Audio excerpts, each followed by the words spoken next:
available. If you're interested, I can give you the links to that available online. Now this is very much a forum that is about the practice as well as the research. So I will next invite Philip Higgin to join me. He's a Community Cultural Inclusion Officer at the Buchanan Arts Center. And he's also a recent Churchill Fellow who's been traveling to the United States and to the UK to look at what's happening with Dance for Parkinson's-based programs around the world. Thank you, Philip. Thank you, Erica. Hello, everybody. Based at Buchanan Arts Centre in Canberra, I work as a Community Culture Inclusion Officer, focusing on developing connections with our community and in partnership with them, delivering workshops, masterclasses, events, performances and artist-in-residence programs. The Arts Centre is very much about arts programs for all, and particularly for those experiencing disability and disadvantage. Excuse me.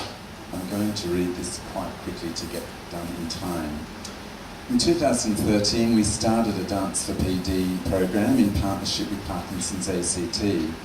This followed my initial 2-day training in Sydney with David Leventhal, assisted by Erica.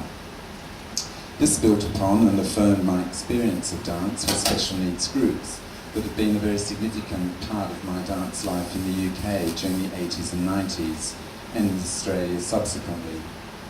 I've just now returned from a 3-month study tour, visiting and experiencing Dance4PD programs in San Francisco, New York, London, Bournemouth and Leicester. Thanks to a Churchill Fellowship, this enabled a quality, in-depth experience and a real connection to a number of practitioners of practice. The dance class. From the Australian Dance4PD website, and I quote, "The program emphasises dancing for dancing's sake. It is an aesthetic experience that focuses on developing artistry and grace while addressing specific PD concerns such as balance, flexibility, coordination, gait, social isolation and depression.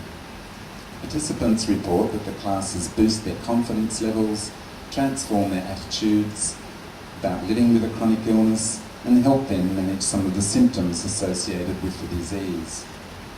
Consistent interaction with the close-knit community of the class helps to combat social isolation and depression while empowering participants with a sense of physical possibility and artistic achievements, all so well articulated by my previous speakers.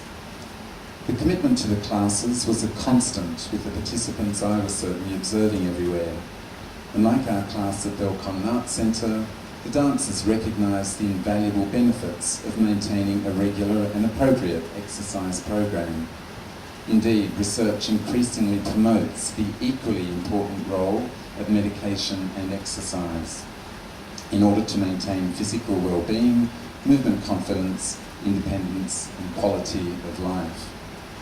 Dialogue with designated Parkinson's nurses in Canberra and London strongly recommended a suite of complementary support services to people with Parkinson's. This included the core medical team, plus physiotherapists, nutritionists, speech pathologists, occupational therapists, psychologists, social workers, gym instructors and dance teachers. Yes. The class structure. Most classes I visited, both in the US and the UK, followed closely the recommended format as advocated in the initial training sessions I attended. We start in a seated circle, then progress to standing by chairs, and if appropriate, moving and travelling independently. For those classes delivered within a dance company structure, as in Brooklyn with the Mark Morris Company, and the English National Ballet in London and the regions, there was an added delight. Within these classes, exercises would often be linked to performance repertoire, and often there were subsequent opportunities for the participants to receive discounted tickets to the company's live performances. Thus, there was an even stronger connection to the art form and its unique performance magic and transformative quality. And this was really what I was observing.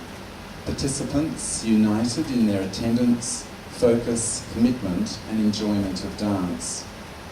And for the duration of the class, there was a transformation as it became clear, and I quote, "In this class there are no patients, there are only dancers," end quote, from a participant in the Brooklyn program.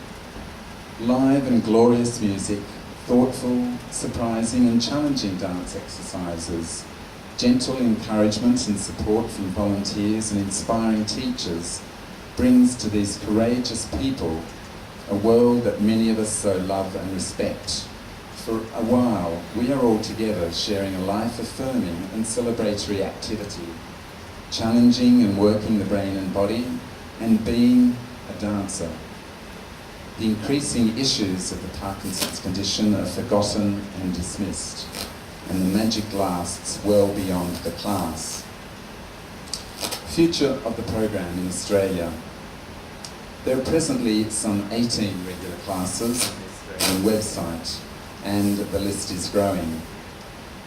And I am most confident of its continued growth in the coming years as the vital connections between dance and health are increasingly recognised and our population continues to age. For teachers, access to continued communication, professional development programs and resources are a must to maintain and grow our dance knowledge, languages and activities that make for a rich, quality and growing program. These programs, and I can't read my writing, also require support by our colleagues in the medical and dance world. This will ensure that the whole practice and progress is strongly evidence-based and so appropriately shaped and developed.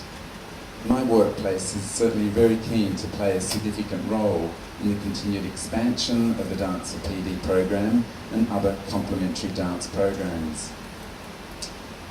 Thanks, finally, to the whole DANscienCE science program for having us here, to the many dancers and 20 plus teachers I've engaged with over the last few months in both the US and the UK, and to the very wonderful Churchill Trust for making it all possible. And finally, a big thanks to Erica, who heads the PD program here in Australia, and to the very inspiring David Leventhal, with whom I was privileged to spend a whole month with.